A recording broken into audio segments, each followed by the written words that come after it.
स्वागत है आपका आज के हमारे नए क्लास में। और 12th वालों के लिए हम लेकर आ चुके हैं फिजिक्स में एक और मोस्ट इंपॉर्टेंट क्वेश्चन। इस क्लास में एक नए क्वेश्चन के बारे में आपको बताएंगे। इससे पहले आप चैनल पर पहली बार है तो चैनल को सब्सक्राइब कर लीजिए। यहाँ पर हम अनसॉल्व पेपर सॉल्व करा रहे हैं। ये हमारा चल रहा है 2022 का सेट नंबर 7। कई सारे क्वेश्चन इसके सॉल्व हो चुके हैं, बस एक आध और बचे हैं। इसके बाद ये सेट भी हमारा कंप्लीट हो जाएगा।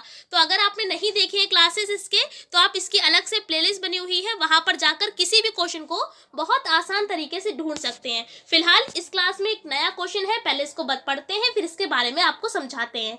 लिखा हुआ है यहाँ पर कि हाइड्रोजन परमाणु के ऊर्जा स्तर आरेख बनाइए तथा इसकी विभिन्न श्रेणियों के संक्रमण को प्रदर्शित कीजिए। यानी ये पहला जो क्वेश्चन दे रखा है, इसमें आपको ऊर्जा स्तर आलेख बनाना है। किसका बनाना है? हाइड्रोजन परमाणु का। और इसमें जितनी भी श्रेणियां होती हैं, अभी हम आपको बताएंगे कि कितनी श्रेणियां होती हैं, उन सभी श्रेणियों को आपको इस आलेख में दिखाना होगा, यानी प्रदर्शित करना होगा। इतने के बाद एक क्वेश्चन इसमें और ऐड किया गया है कि लाइमन श्रेणी की सबसे छोटी और सबसे बड़ी तरंगदैर्घ्य की आपको गणना करनी है। यानी कि छोटी और बड़ी तरंगदैर्घ्य है, तरंगदैर्घ्य का मतलब है लैम्डा, वो आपको निकालना पड़ेगा। ठीक है, तो दोनों क्वेश्चन हमने आपको समझा दिए हैं। आई होप आपको समझ में आ गए होंगे। अब चलिए पहले क्वेश्चन को सॉल्व करते हैं। लेकिन सॉल्व करने से पहले आपको बता देते हैं भाई, हाइड्रोजन जो परमाणु होता है, इसकी 5 श्रेणियां होती हैं। कितनी श्रेणियां होती हैं? 5 श्रेणियां होती हैं। कौन कौन सी? पहली होती है लाइमन श्रेणी। देखिए स्पेलिंग भी आप याद रखें, स्पेलिंग में मिस्टेक ना करें। पहली होती है लाइमन श्रेणी। उसके बाद कौन सी होती है? सेकंड होती है बामर श्रेणी। और थर्ड होती है हमारी पाशन। ठीक है, फिर हमारी फोर्थ होती है ब्रैकेट, और लास्ट में जो होती है वो हमारी होती है फुंड। तो आपको इसका सीक्वेंस भी याद रखना है कि पहली कौन सी है, दूसरी कौन सी है, ये भी याद रखें।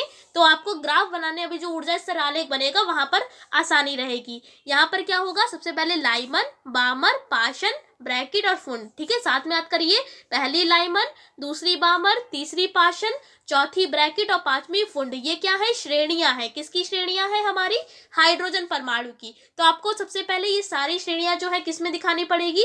एक आलेख बनाएंगे, उसमें आपको दिखानी पड़ेगी। तो चलिए पहले हम आलेख बना लेते हैं। ये देखिए, सबसे पहले आपको इस तरीके का एक डायग्राम बनाना होगा। इसमें आप देख रहे होंगे सबसे पहली श्रेणी ये देखिए लाइमन है, उसके बाद क्या है? बामर है, उसके बाद थर्ड पाशन, फिर ब्रैकेट और लास्ट में फुंड लिखा हुआ है। स्पेलिंग नहीं समझ में आ रही तो अभी हमने आपको लिखकर दिखाई थी स्पेलिंग, तो आप वैसे ही लिखें। हमने आपको बताया पहली कौन सी होती है? लाइमन होती है। यानी कि इसमें नंबर ऑफ जो यहाँ पर लाइन की बात करी गई है वो n बराबर 1 होगा। जब n बराबर 1 यानी कि नंबर कहा गया है, जब पहली रेखा की बात होगी तो वो कौन सी श्रेणी होगी? लाइमन श्रेणी होगी। तो n बराबर 1 में आप क्या रखेंगे? लाइमन। इसी तरीके से n बराबर 2 जो होगी यानी दूसरी लाइन, वो बामर श्रेणी। इसी तरीके से n बराबर 3 है तो पाशन, n बराबर 4 है तो क्या है? ब्रैकेट, और n बराबर 5 है तो फुंड श्रेणी। अब हम आपको ये क्यों सीक्वेंस में कह रहे हैं याद करने के लिए, तो देखिए सबसे पहले आप इसी तरीके से पूरा आलेख बना लेंगे। आपको यहाँ पर नंबर लिखने हैं, n बराबर 1 2 3 4 5 6। ये कहाँ तक जा रहे हैं? इनफाइनाइट तक जा रहे हैं, यानी अनंत तक जा रहे हैं। तो आप चाहे जो लास्ट वाली रेखा है यहाँ पर आप n = इनफाइनाइट भी लिख सकते हैं। क्यों? क्योंकि ये लाइन्स हमें नहीं पता है इसके बीच में कितनी सारी लाइन्स हैं। ठीक है, तो आप यहाँ पर n बराबर इन्फिनिटी लिख सकते हैं। यहाँ पर फिलहाल हमने 6 तक ही दिखा रखा है, लेकिन आप चाहे तो लास्ट वाली में n = इनफाइनाइट लिख सकते हैं। यहाँ पर n बराबर 5 तक तो होती है, इसलिए हमने n बराबर 6 एक और एक्स्ट्रा दिखा दिया था। और डैश डैश करके आप चाहे तो इसके आगे कितनी भी लाइन्स ऐड कर सकते हैं, इसका कोई इश्यू नहीं है। अब जब हमने आपको बताया, ये आप याद रखें, अगर n बराबर 1 है तो कौन सी श्रेणी होगी?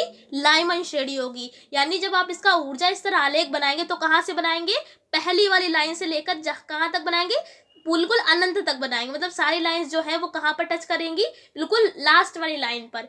इसी तरीके से n बराबर 2 जब होगा तो वो बामर श्रेणी के लिए होगा। तो जब भी आपको बामर श्रेणी बनाने के लिए कहा गया है आरेख में, तो आपको n बराबर 2 से स्टार्ट करना है। जब n बराबर 2 से स्टार्ट करेंगे तो ये भी कहाँ तक जाएगी? ये भी सारी अनंत तक जाएंगी।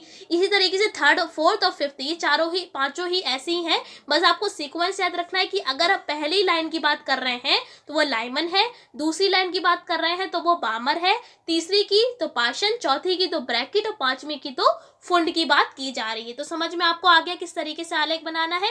अब बाई चांस आपके एग्जाम में आ जाता है क्वेश्चन इस तरीके से कि सारी श्रेणियां आपको नहीं बनानी है, कह दिया गया है कि केवल बामर का आपको ऊर्जा स्तर आलेख बनाना है, तो भी कोई दिक्कत नहीं है। सेम यही डायग्राम बनेगा पूरा, ये सब इतनी सारी लाइंस बनेंगी, ये सारा चीजें ऐसे ही लिखा जाएगा। बस आपको क्या करना होगा, उसमें केवल ये वाली लाइंस दिखानी पड़ेगी, बामर वाली। कौन सी? ये वाली लाइंस, ठीक है। उसमें ये वाली कुछ नहीं बनेगी, ये भी नहीं बनेगी, ये भी नहीं बनेगी और ये भी नहीं बनेगी। कौन सी बनेगी? केवल ये जो बामर वाली लाइंस है, ये वाली, यही बनेगी। क्यों? क्योंकि क्वेश्चन में हमसे केवल बामर वाली पूछी गई थी। इसी तरीके से इनमें से कोई भी, इन पांचों में से कोई भी अगर एक पूछी जाती है, आपसे किसी एक श्रेणी का ऊर्जा स्तर आलेख बनाने के लिए कहा जाता है, तो आप सेम ऐसा ही बनाएंगे, ठीक है। तो आप याद रखें, सेम आप आलेख ऐसा ही बनाएंगे, लेकिन बस आपको याद रखना है कि किस श्रेणी की बात करी गई। जिस श्रेणी की बात करी गई है, बस आप उसी लाइन से लेकर वहां से लाइनें खींचना शुरू कर दीजिए। ये वाली लाइन, जैसे कि अगर आप बामर वाली बना रहे हैं, तो लाइमन वाला ये वाला कॉलम जो है पूरा खाली रहेगा। मतलब यहाँ से स्टार्ट नहीं करेंगे। कहाँ से स्टार्ट करेंगे? n=2 से। क्यों 2 से स्टार्ट करेंगे? क्योंकि बामर जो होता है वो सेकंड नंबर पे श्रेणी आती है। समझ में आपको आ गया कि अगर एक श्रेणी की बात भी करी गई है आपसे, तो आप एक का भी ग्राफ बना सकते हैं, यानी आलेख बना सकते हैं। अगर पांचों के बारे में कहा गया है तो पांचों भी आप बना सकते हैं। तो आई होप आपको समझा पाए होंगे अच्छे से। क्वेश्चन में हमसे कहा गया था कि आपको सारी, लिखा है ना, विभिन्न श्रेणियों के संक्रमण को प्रदर्शित कीजिए, यानी आपको सारी श्रेणियां दिखानी थी, तो हमने यहाँ पर सारी श्रेणियां दिखा दी। अब हम बात करेंगे अगले क्वेश्चन की। अगले क्वेश्चन में आगे ऐड किया गया है कि आपको जो लाइमन श्रेणी है, लाइमन श्रेणी का मतलब क्या है? जो पहली श्रेणी थी, इसका आपको सबसे छोटी और सबसे बड़ी तरंग दैर्घ्य निकाल कर दिखानी पड़ेगी कि कितनी होती है। तरंग दैर्घ्य का मतलब है, यानी लैम्डा आपको फाइंड आउट करना है। कब? जब सबसे छोटी होगी या सबसे बड़ी के लिए। तो चलिए पहले बताते हैं, लेकिन इससे पहले आपको ये पता होना चाहिए कि लाइमन श्रेणी का फॉर्मूला क्या होता है। ये जो पांचों श्रेणियां होती हैं, ये जो यहाँ पर पांचों श्रेणियां हैं, इन सभी का अपने आप में एक फॉर्मूला है। किसका? तरंग दैर्घ्य का फॉर्मूला होता है। जैसे कि अगर लाइमन श्रेणी की बात करें तो इसका फॉर्मूला होता है 1/λ=r 1/1² माइनस का 1 यहाँ पर होता है 1/n²। ठीक है, ये फॉर्मूला किसका होता है? लाइमन श्रेणी के लिए।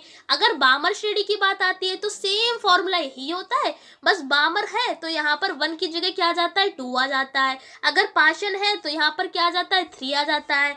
ब्रैकेट है तो क्या आ जाता है? 4 आ जाता है। फुंड है तो क्या आ जाता है? यहीं पर 5 आ जाता है। मतलब रिप्लेसमेंट कहाँ पर होगी? केवल यहाँ पर होगी। बाकी फॉर्मूला पांचों श्रेणियों का यही होता है। तो यहाँ पर कहा गया है कि लाइमन श्रेणी के लिए फॉर्मूला, तो हमने पहले लाइमन श्रेणी का फॉर्मूला लिख लिया है। क्या होता है? 1/λ=r 1/1² माइनस का 1/n²। ठीक है, आर क्या है? लैम्डा बता दिया। पहली चीज क्या है? तरंग दैर्घ्य है, यही आपको निकालनी भी है। आर है यहाँ पर रिडबर्ग नियतांक। क्या है? रिडबर्ग नियतांक। और इसका फॉर्मूला आपको, मतलब इसका मान जो है वो आपको पता होना चाहिए। कितना होता है रिडबर्ग नियतांक? यानी आर का मान कितना होता है? 1.097 इंटू 10⁻7 प्रति मीटर। क्या होता है? 1.097 इंटू 10⁻7, यह आर का मान होता है। ठीक है, फॉर्मूला हमने आपको बता दिया है और आप इसी फॉर्मूले के बेस पर आपको लैम्डा का मान निकालना पड़ेगा। कब? जब सबसे छोटी तरंग दैर्घ्य होगी और कब सबसे बड़ी तरंग दैर्घ्य होगी। तो फॉर्मूला इसको लर्न कर लीजिए अच्छे से। अब हम हेडिंग डाल लेंगे सबसे छोटी तरंग दैर्घ्य के लिए। अगर सबसे छोटी तरंग दैर्घ्य है तो हम एन का मान क्या रखेंगे? इन्फिनिटी रखेंगे। ठीक है, अगर हम जब बड़ी के लिए निकालेंगे तो क्या रखेंगे? एन बराबर 2 रखेंगे। क्यों रख रहे हैं तो ये भी बता देते हैं आपको। ये देखिए, ये फॉर्मूला होता है हमारा, ध्यान से समझिएगा इस कॉन्सेप्ट को। ये फॉर्मूला है हमारा किसका? लाइमन श्रेणी का। यहाँ पर एन की भी तो वैल्यू कुछ रखी जाएगी भाई। आर की तो वैल्यू हमको पता होती है कि 1.097 इंटू 10⁻7 होती है, लेकिन अगर हम सवाल को सॉल्व करेंगे तो एन की वैल्यू भी तो कुछ रखी जाएगी। तो एन की वैल्यू कैसे हम समझते हैं? ये यहाँ 1 है तो 1 के बाद से स्टार्ट हो जाएगा, जैसे 2, 3, 4, इसी तरीके से अनंत तक ये जाएगा। तो अनंत तक जा रहा है। छोटी के लिए हम अनंत ले लेते हैं एन का मान, और बड़ी के लिए क्या लेते हैं? जो पहला होता है 2 वो ले लेते हैं। इसी तरीके से जब हमारी बामर श्रेणी आती है तो यहाँ पर 2 होता है। जब ये 2 से स्टार्ट हो रहा है तो एन का मान क्या होगा? 3, 4, 5, इस तरीके से। कहने का मतलब है जो भी यहाँ पर चल रहा है उससे एक बाद में आपके एन के मान स्टार्ट होते हैं। अगर सबसे बड़ी की बात करा गया है तो आप ये वाला मान लेते हैं, और अगर सबसे छोटी की बात कराई गई है तरंग दैर्घ्य तो आप अनंत मान लेते हैं। तो समझ में आपको आ गया। तो पहले में हम क्या करेंगे? छोटा मान निकालेंगे, छोटी तरंग दैर्घ्य, तो आप एन का मान क्या रखेंगे? इन्फिनिटी। अभी बड़ी निकालेंगे तो एन का मान क्या रखेंगे? 2 रखेंगे। इसी समीकरण में रखते हैं। तो यहाँ पर देखिए हमने यहाँ पर n is equals to infinite रखा है, जब बाकी फॉर्मूला सेम है, बस n की जगह क्या रख दिया, इन्फिनिटी। जब भी इन्फिनिटी अपॉन में होता है तो ये जीरो बना देगा, मतलब ये पूरा कैंसिल होकर जीरो बचेगा, यानी कि माइनस में जीरो है। जब आप इसकी मल्टीप्लाई करेंगे अंदर तो क्या आ जाएगा, केवल r आ जाएगा, यानी कि केवल इतना स्टेप बचेगा। अब r की जगह पर आप मान रख दीजिए 1.097 इंटू 10 की पावर 7। जब ये आप मान रखेंगे तो अगर आप इसको सॉल्व करेंगे तो लेमडा का जो आंसर है वो कितना आएगा, हमारा आ जाएगा 910 एंगस्ट्रॉम। एंगस्ट्रॉम का मतलब होता है 10 की पावर माइनस के 10, ठीक है। तो ये आ जाएगा कब, जब छोटी तरंग दैर्घ्य होगी। ये आपको डायरेक्ट याद होना चाहिए, क्योंकि यहाँ पे कैलकुलेशन करने का इतना वक्त नहीं होता है। डायरेक्ट आपको पता होना चाहिए कि छोटी तरंग दैर्घ्य के लिए लाइमन श्रेणी में लैम्डा का मान क्या होता है, क्या होता है, 910 एंगस्ट्रॉम। इसी तरीके से जब हम बड़ी तरंग दैर्घ्य की बात करेंगे तो n की जगह पर हमने क्या रख दिया है, 2 रख दिया है। स्क्वायर चल रहा था तो 2 का स्क्वायर कितना होता है, 4। इसको सॉल्व करेंगे तो 2 4 इधर जाएगा, 4 में से 1 जाएगा तो 3r आ जाएगा। अपॉन में जैसे 4 है तो 4 वैसा ही है। यहाँ पर भाई हमने एलसीएम किया है तो आ गया 3r अपॉन में 4 आ गया है। जब आप यहाँ पर भी r का मान रखेंगे ये वाला तो आपको कितना यहाँ पर मिलेगा, यहाँ पर थोड़ा सा गलत हो गया है, ये हमारा था छोटी तरंग दैर्घ्य के लिए। बड़ी तरंग दैर्घ्य के लिए क्या आएगा, lambda is equals to 12-15 angstrom, ठीक है। तो ये आएगा बड़ी के लिए, यहाँ पर गलत है, पहले के लिए बड़ी के लिए क्या आएगा 12-15 एंगस्ट्रॉम, और छोटी के लिए कितना आया था 910 एंगस्ट्रॉम। तो आपको ये डायरेक्ट याद होना चाहिए लैम्डा का मान। फॉर्मूला बस आपको यही याद रखना है, 1 लैम्डा इज इक्वल्स टू क्या होता है, r 1/1 स्क्वायर माइनस का 1/n स्क्वायर। अगर लाइमन की बात करी गई है तो यहाँ पर 1 होगा, ठीक है। ध्यान से देखिए, यहाँ पर अगर लाइमन की बात करिए तो यहाँ पर 1 होगा, लेकिन n का मान क्या रखेंगे, एक n इज इक्वल्स टू 2 3 4 5 इस तरीके से डैश डैश यानी कि अनंत तक जा रहा है। कब, जब लाइमन श्रेणी की बात करेंगे एक ज्यादा रखेंगे। अगर बामर की बात करेंगे तो यहाँ पर 2 आ जाएगा, तो n का मान क्या होगा, तो n का मान यहाँ पर हो जाएगा 3 4 5। कहने का मतलब है कि n का मान हमेशा जो भी यहाँ पर नंबर होगा उससे एक ज्यादा से स्टार्ट होगा। तो आई होप सारी श्रेणियां आपको समझ में आ गई होंगी। सभी के हमने आपको फॉर्मूले भी बता दिए, जैसे पाशन है तो 3 आ जाएगा, 3 है तो n का मान आपका कहाँ से स्टार्ट होगा, 4 से स्टार्ट होगा। तो इस तरीके से आप किसी का भी फॉर्मूला आसान तरीके से याद रख सकते हैं। केवल आपको एक फॉर्मूला याद करना है, लाइमन श्रेणी वाला। तो आशा करते हैं पूरा क्लास आपको अच्छे से समझा पाए होंगे। ये क्वेश्चन भाई आया हुआ है 5 नंबर में, क्योंकि न्यूमेरिकल था तो इसलिए 2 नंबर में न्यूमेरिकल हो गया है, उसके बाद इसमें ऊर्जा स्तर आलेख है, 3 नंबर में आ गया, यानी कुल मिलाकर ये 5 नंबर में क्वेश्चन आया हुआ है। तो इस क्वेश्चन को अच्छे से प्रिपेयर कर लीजिएगा, आ जाता है एग्जाम में। इस क्लास में इतने रखते हैं। वीडियो कैसी लगी कमेंट करके जरूर बताएं। इस क्लास में इतने रखते हैं, तब तक के लिए जय हिंद जय भारत।